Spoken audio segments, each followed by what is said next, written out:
Faversham is the oldest market town in Kent. It's mentioned in the Domesday Book. Once the town thrived with industries such as gunpowder, bricks, shipbuilding and fruit. Now a quiet town, a shadow of its former self. But sometimes something great happens. It's the start of autumn, and for the first time in 3 years the town's biggest event is back. The Hop Festival has been going since 1990 and is a well-known event throughout Kent and beyond. People come from all over to enjoy 2 days of beer, music and food. There are many acts to see and entertainment for all. Funfair, food, Morris dancing, band, or solo singers like Clive Sherwood, a local stonemason.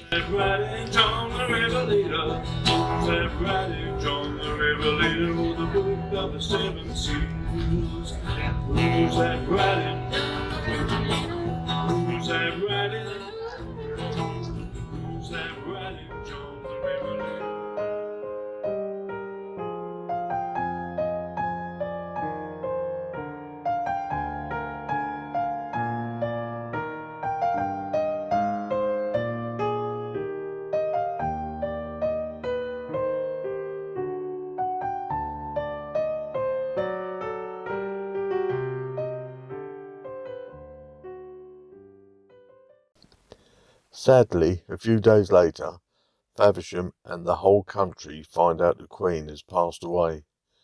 Queen Elizabeth II has ruled for 70 years, and like all towns there are protocols to follow.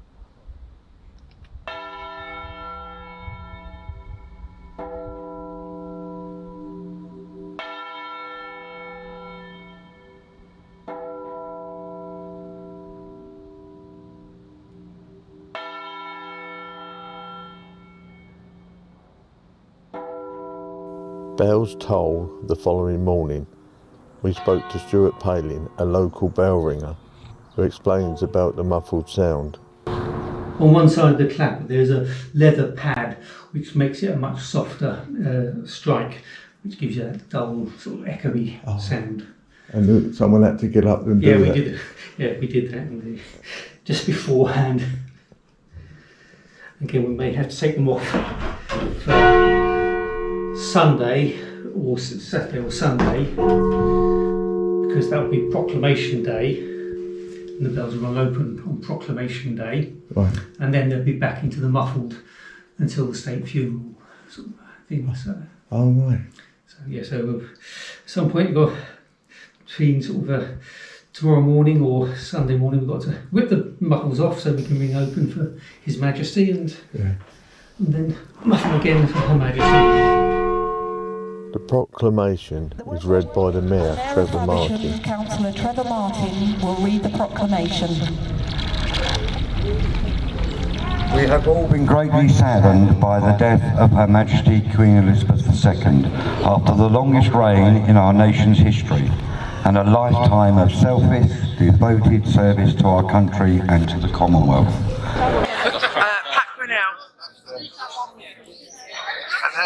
When did you find out about the Queen? Where was you? What did you do? I was at work in a local charity shop that I'm the manager of, and there was a notification on my phone to say that she was poorly and they were all going up to Balmoral, and I followed it all afternoon until I got home, and then we found out she passed away later on that evening. Oh, it's a sad one. Yeah, it's a sad time.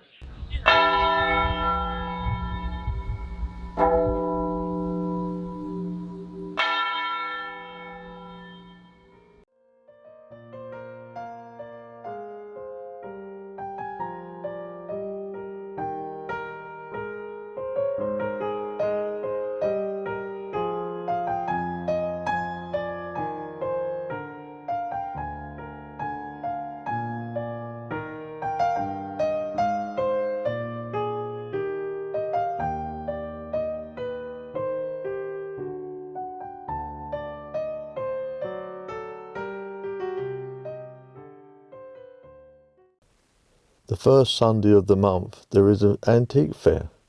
Weather permitting, people come to town to buy something for their house or to just browse. Here's something different. Wensleydale sheep. We spoke to the accidental shepherdess to find out more. Okay, so I'm Ali Parsons and I am the accidental shepherdess. I've got a small flock of Wensleydale sheep. These are two that we brought today as part of a Faversham local pop-up event that's based at the Yarn Dispensary, which is the shop that we're next to. And what we've done is brought a number of crafters together. But I'd like to really talk about my sheep. So we've got a white Wensleydale here and a black. This black Wensleydale is quite special because she's silver, and in fact she was one of triplets. Both of them born this year.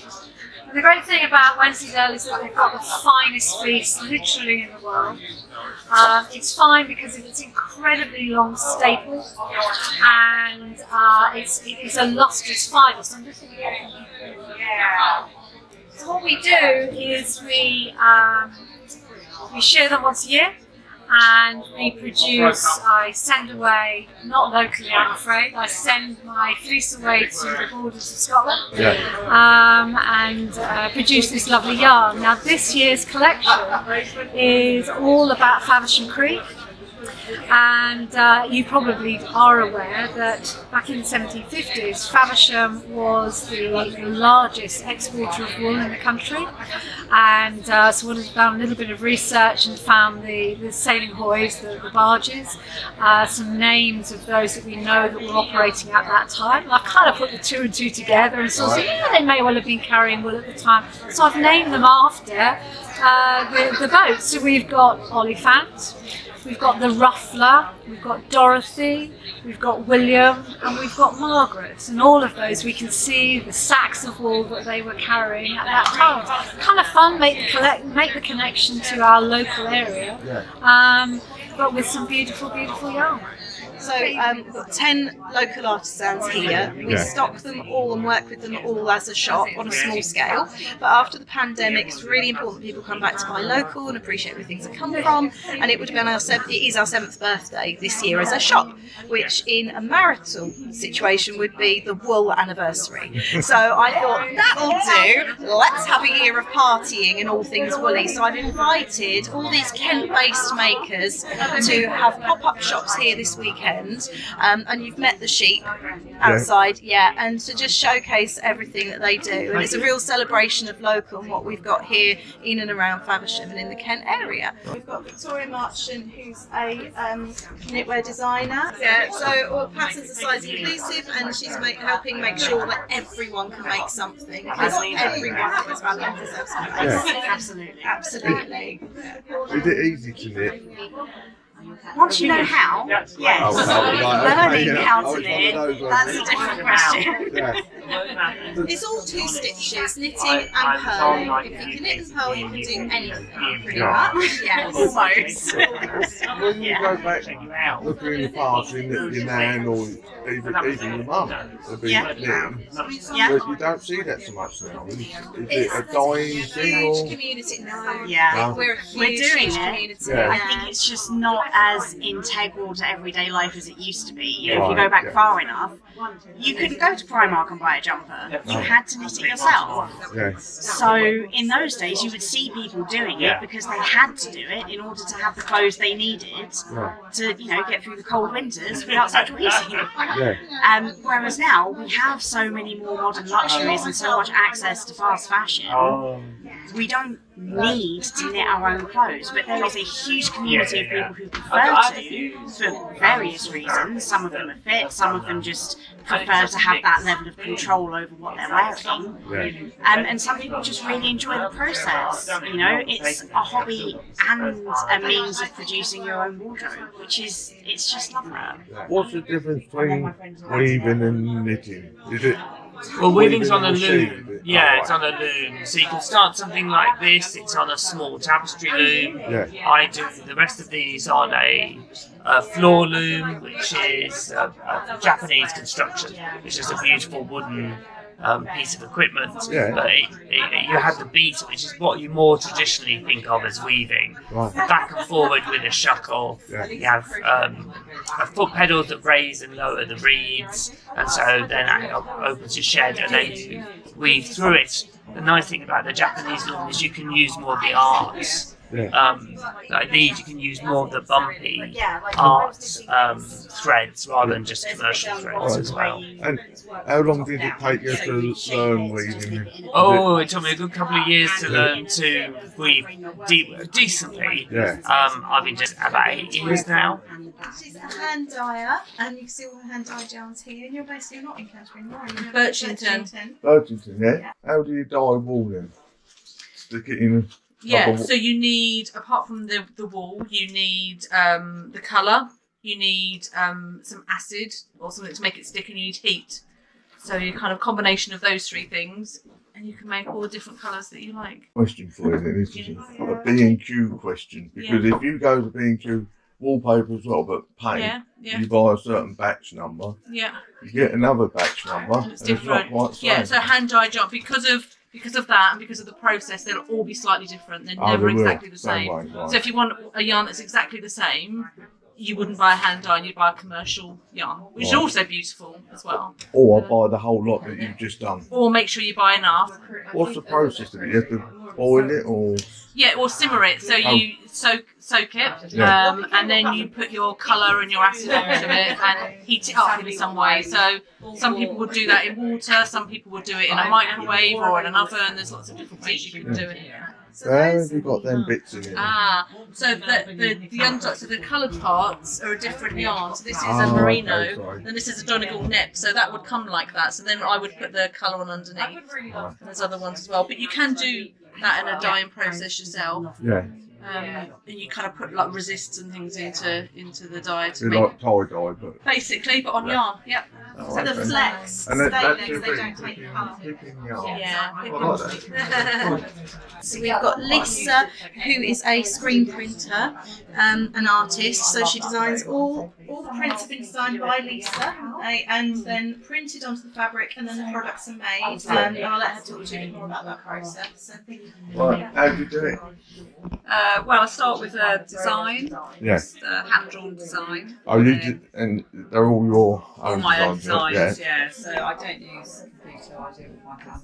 Yeah. And then the next process is to put it onto a silk screen frame, and then I print them onto linens, and then I also do the cork, so printed cork as well, different sizes, plant holders, and then toilet bags. Yeah. Knitting cases, cloth bags. Oh, so silk screen. Silk screen printing.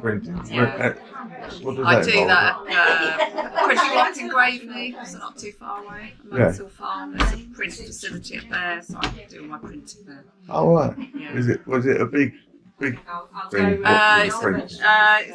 It's silk stretched over a frame, and then it's like a photographic process, so you put light sensitive emulsion onto the screen, and then you've got exposure unit that you put the screen, your design onto. So say if it's like a black, you would have that on film, so you have transparent film, and then you have your black image, and then when you wash the screen off at the end, once it's exposed to UV light, and when you've washed it off at the end, you'll end up with everything on the screen, everything on your design that was black would be clear on the screen, and then you can print through. So it will block all the other ink, but your image will be clear mesh, so you can then the ink will pass through. Is that what you've got the studio up there? Or is it, it's like a open access membership. Oh, right. Okay. And then I've got a studio in Herne where I just make everything. So so where it is again? The Print Block Studio in Graveney, Mansell Farm. I'm Gemma, nice to meet you. And I run Little Grey Bell. Okay. What's Little Grey got? So it started as just project bags last 7 years ago. Yeah. And then I got made redundant from my city job and was like, do you know what, I don't want to go back to a city job. So moved to Kent and took up dyeing yarn as well. So it's expanded and rebranded. So it's yarn, accessories and project bags for knitters, basically. Right, so how do you go from working in cities and then next to go, oh, you know what, I'm going to dye some more. So when I started making project bags, I made them for myself. And basically, friends of mine went, oh, can you make me one? So that's how the bag side started. And I was doing that as well as working in the city. Yeah. And then when I got made redundant, I was like, do you know what? I just don't really want to be in an office. I never really enjoyed being in an office. And I was like, what can I do to make a bit more money? And friends, a lot of my friends are yarn dyers, and they were like, have a go at dyeing yarn. And yeah, a year later, this is what we've got. So yeah, it's been good. Awesome. Meanwhile, outside, the market is going well.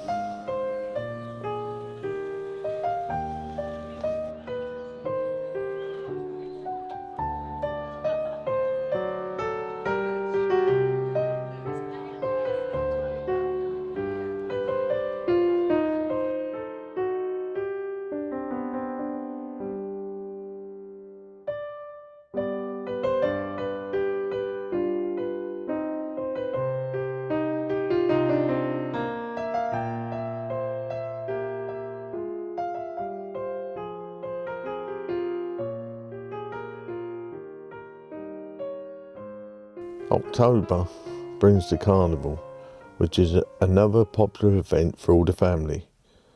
Roads are closed to allow floats to park, ready for the procession to start. Window spotting is an activity for all the family, which helps raise funds. I'm Sylvia Lawrence. I'm Secretary and Acting Chairman of Faversham Carnival Club. Okay. How long has Faversham Carnival been going? We started in 1896 and we were commissioned by the then Mayor of Faversham, who wanted to stop people rioting on the streets. So he decided that the fireworks and the rioting would all be just one day, and so that he created the Carnival, which was always traditionally on a Thursday afternoon. So we've been going now 127 years. Have you noticed changes in people's attitude towards the Carnival? People's attitudes are very different, and people don't understand what Carnival's all about. So when people have a question or they raise a concern about anything, if they come straight to us, we can always help them to understand why Carnival exists for many reasons, not just the parade, but to offer help with fundraising in the town and with making sure that the young ladies who are chosen as the Carnival Court are given every opportunity to improve their life chances. How many carnivals does Faversham Court attend? Traditionally between 10 and 18 carnivals a year. We are invited to a lot more, but we don't have the resources to go to every one. So we go to all of the Kent ones where we can. So we go to Deal and Thanet and Sheppey. So we do all of the ones that we can, but we have been invited to Essex and Herefordshire as well, which we do occasionally. How long have you been doing this? I've been involved since 1997, so 24 years. Fundraising, how do you fundraise for, because it must cost money to do the carnival, obviously. It does. We normally try to raise around £4,000 to £5,000 a year with lots of different events. So we do, throughout the year, we do quiz nights, we're starting up bingo, we do have a 100 club, we do fundraising with tombolas, a giant Christmas raffle, and we also do boot fairs. We do a Michael Bublé tribute night every year at Christmas, and a couple of times we've done musicals nights, so we've had ABBA in the past and we've had musicals. And we are doing a silent auction in January as well. How do people hear about it? I know it's word of mouth with like you and the committee and that, but how do you advertise it? We put everything on Facebook, social media. We also ask all our committee members to spread the word.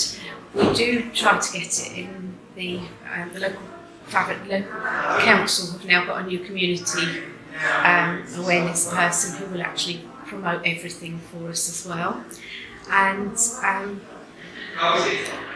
we do put it in the paper. I do share it on Facebook with about 30 or 40 groups, so it does get quite a large coverage, and people do potter along and come and support us. We've had a lot of people pop in from advertising today. Why is there never no bands anymore? Bands are really expensive, so the cheapest band that we can get is £500. There's a limit to how many bands you can have because of the funding, but not only that, there's not many marching bands left. There are so few. We have already booked Tunbridge and Morning for next year. We've tried to book the Black and Red Drummers as well, and the Croydon Steel Band. They've all been reserved. Whether or not they will actually be able to do it, they will let us know in the new year.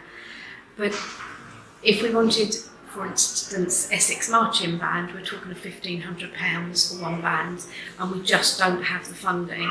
So to bring in a lot of bands every year, we would probably need about £5,000 put aside just for bands. Has there ever been a time when there was no carnival?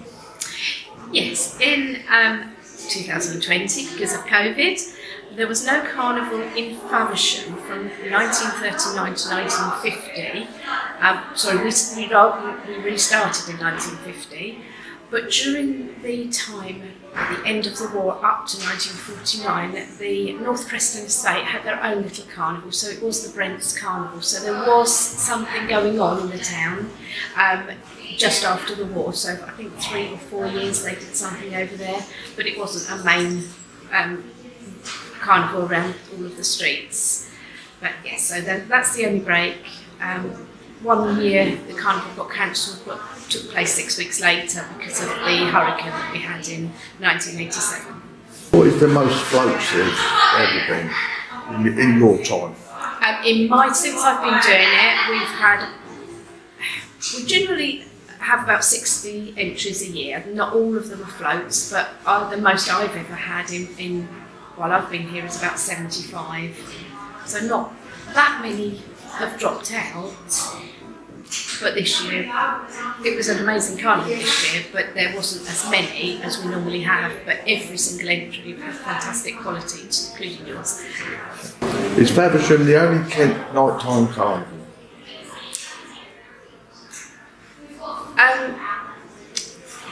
Deal start their carnival at 7 o'clock, so it's brilliant sunshine when they start, but it's always dark when we finish because it's a 2.5 hour carnival. But Faversham is the only illuminated carnival in Kent.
Immediately after Carnival, the Christmas lights go up.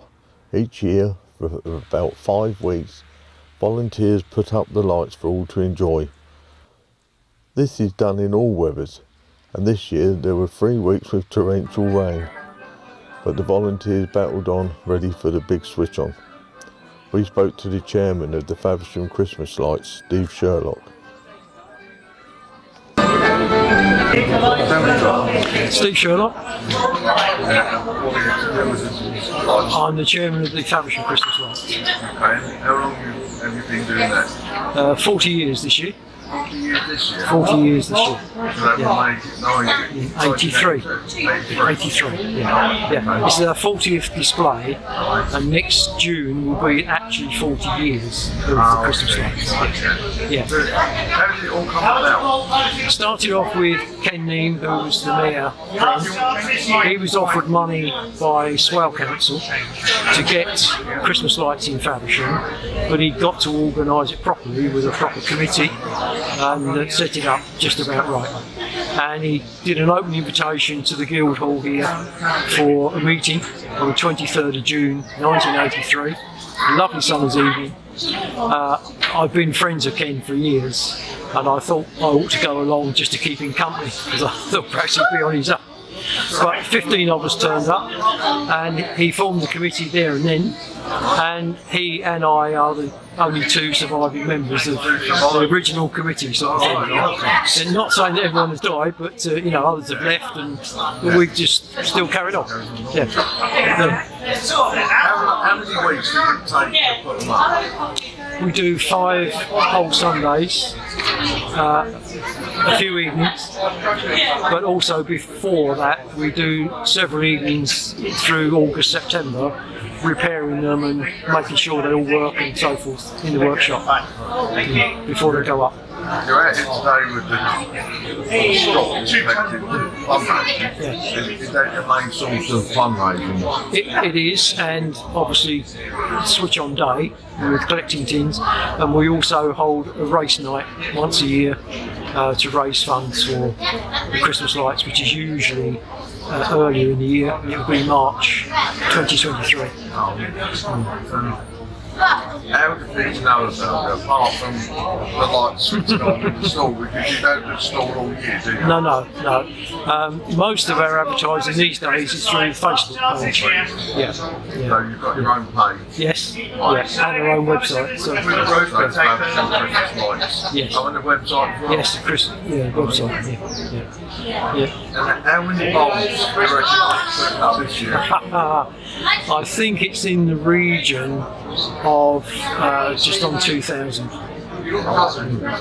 Yeah, it is. Being the 40th year, you've Yes. No, we're not doing anything like that. But we have got 3 new features. 2 of them mention our 40th year, and the other one is just a new feature. So, yeah. I'll find those next week. Yes, I'm sure you will. One of them is because I actually saw you put them up. Yeah.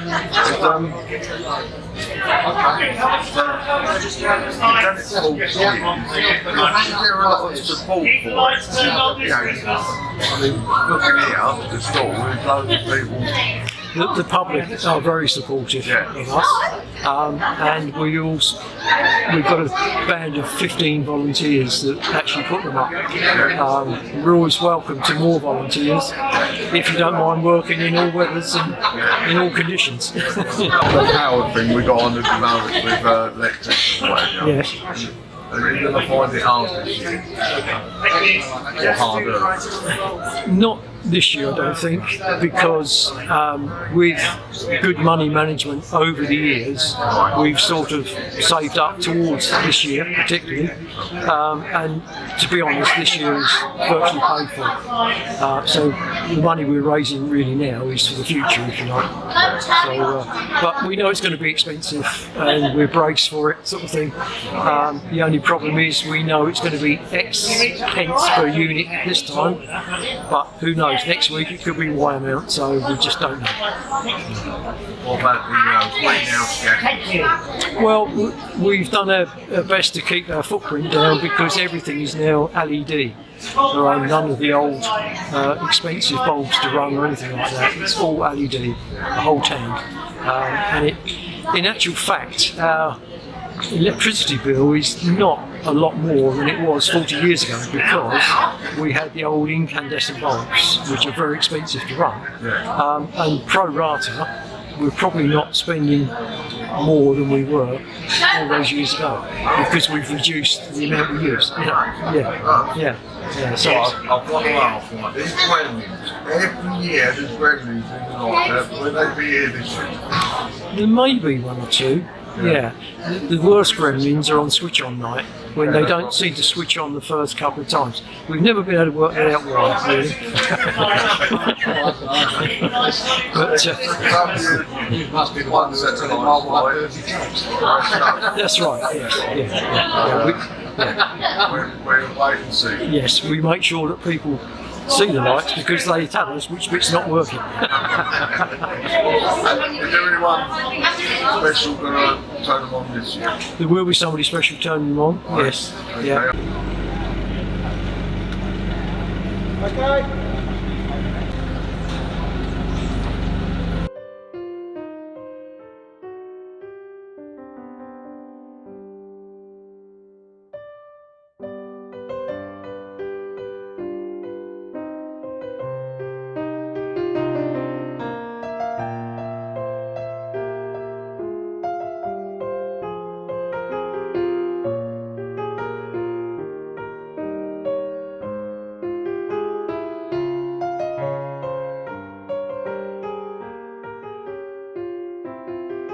At the centre of Faversham, within sight of the town hall, lies a traditional and authentic street market. The Tuesday, Friday and Saturday markets offer a variety of goods from plants, clothes and household essentials to freshly prepared food.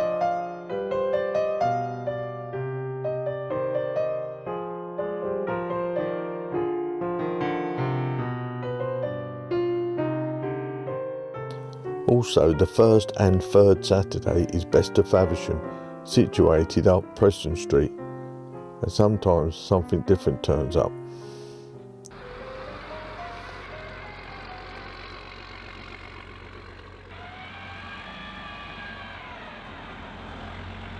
I'm here for the Poppy Day Bill. Yeah. To try and help them as much as we can, and hopefully they should do well out of it. It's all to a good cause. November the 13th is Remembrance Sunday, where people turn out to remember those who gave their life for others. Age shall not weary them, nor the years condemn. At the going down of the sun and in the morning, we will remember them. Hey, the place! Headless! we will remember them. Parade! Parade! What? Standard bearers! Harry! Standard!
Standard bearers!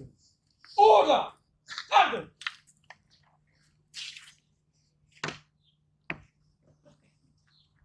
Hooray! Stand up! When you go home, tell them of us and say, for your tomorrows, we gave our today.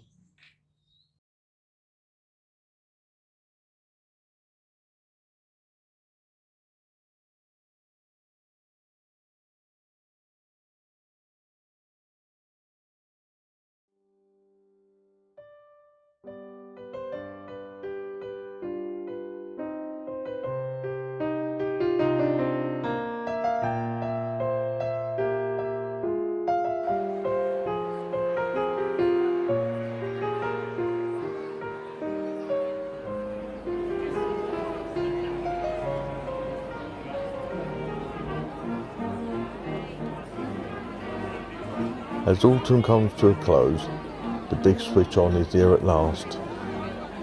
After all the hard work, Steve and his team are ready. Hundreds turn out to what is a popular event.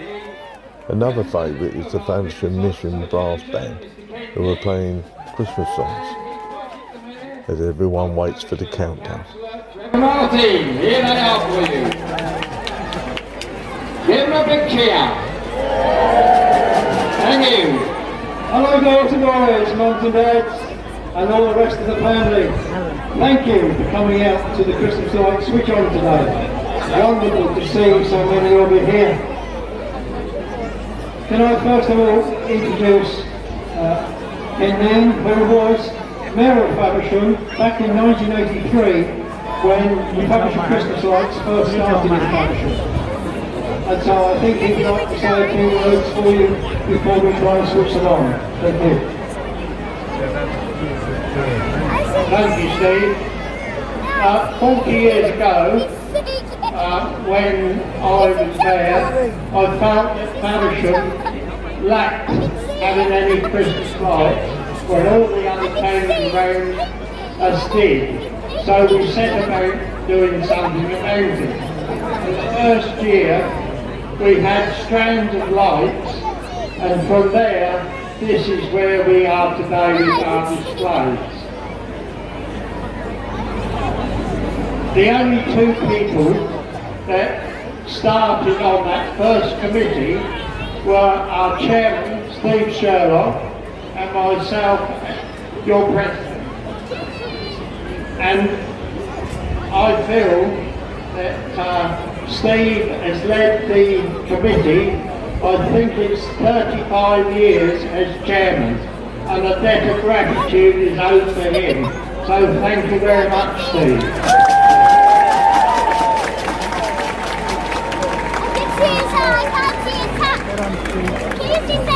As these lights are all put up by volunteers, I would like to pay tribute to all the volunteers over the years that have given their time and energy on Sunday mornings for about 8 or 9 hours a day, in all weathers, rain or shine, they're there. And this year has been no exception, because 3 Sundays they have had outdoor showers the whole morning.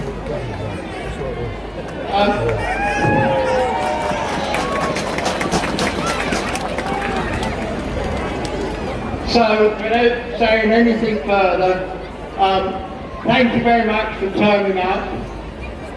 I think we're looking forward to a wonderful display this year, and enjoy it. Thank you. Thank you, Ken, for those kind words. And now someone else I'd like to introduce you to who would like to speak to you for a few moments, and that's Mayor of Faversham. Thank you, Steve, and thank you, Ken. Can I just ask everyone, can we do a big cheer for all these volunteers that do this? And then I think there's a couple of special people about. So, 3 cheers for the Xmas Lights team. Hip hip! Hooray! Hip hip! Hooray! Hip hip! Hooray! Well done. And I think we've got a special guest lurking. I'll see if I can find him. Ladies and gentlemen, boys and girls, here he comes. It's Father Christmas!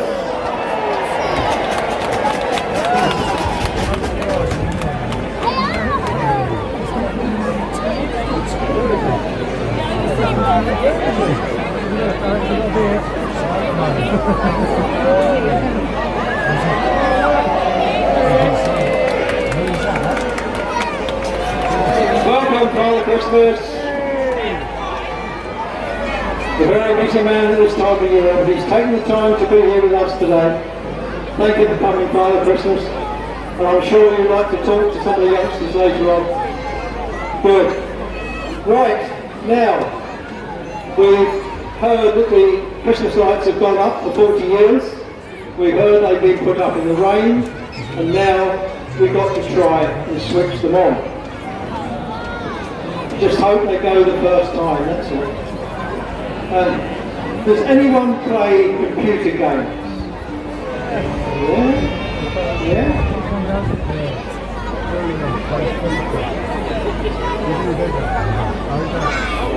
Right, does anyone know the Mario brothers? Mario and Luigi. Apparently, they first started the games in 1983 as well, the same year as we started the Christmas lights. We did think it would be wonderful if they could come and try and switch them on for us, as we were both got off on 1983 in the same year. But does anyone like to see them come and switch these lights? I'm sure you will, but I don't know if it's possible or not. I don't think it's possible. They're going to come to Italy, of course, but we never know who might appear, so we just have to keep our fingers crossed. Oh, who's this? Who have you got there? Who's that? That's Mario and Luigi. Well, welcome. How's about that, girls and boys?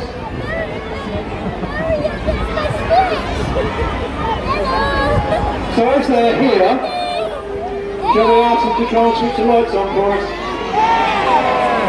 Yeah, you really want them to, do you? Okay. Who's going to try first? That's the big switch there, just there. You're going to try first? Yeah? Okay. Now, we need to encourage them, don't we? So how about a nice countdown from 10? 10, 9, 8, 7, 6, 5, 4, 3, 2, wait for it, come on. The stars on, great. There we are. Shame about the rest of it though. Perhaps, you never know, Luigi might be able to try better. Yeah, move along. Let Luigi get in there. Can we give Luigi a countdown now for 10? 10, 9, 8, 7, 6, 5, 4, 3, 2, 1, go! We've got a few on. Not quite enough though, is there? Shall we try again? Perhaps they both try together. How about that? Come on, another countdown, boys and girls. 10, 9, 8, 7, 6, 5, 4, 3, 2, 1, go!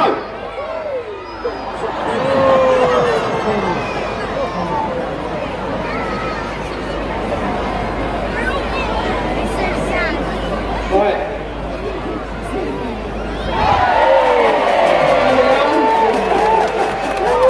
How's that? Well done, Mario and Luigi. You managed to get them on the right for us. Thank you. Now, ladies and gentlemen, the lights are on again for another year. Please do come back and see them again and again and again. They are here until the 6th of January. Come and do your shopping in Faversham and support the traders who have supported us. And also wish you all a very, very happy Christmas, and let's hope it's a prosperous new year for everyone. And please, do come and see them. And I would also like to thank all the members of my committee and the volunteers who have worked tirelessly to put these up, and to these wonderful people in the band here who support us very generously through the year with their concerts. So thank you all very much indeed. With that, autumn has passed. Now the town prepares for the winter and Christmas.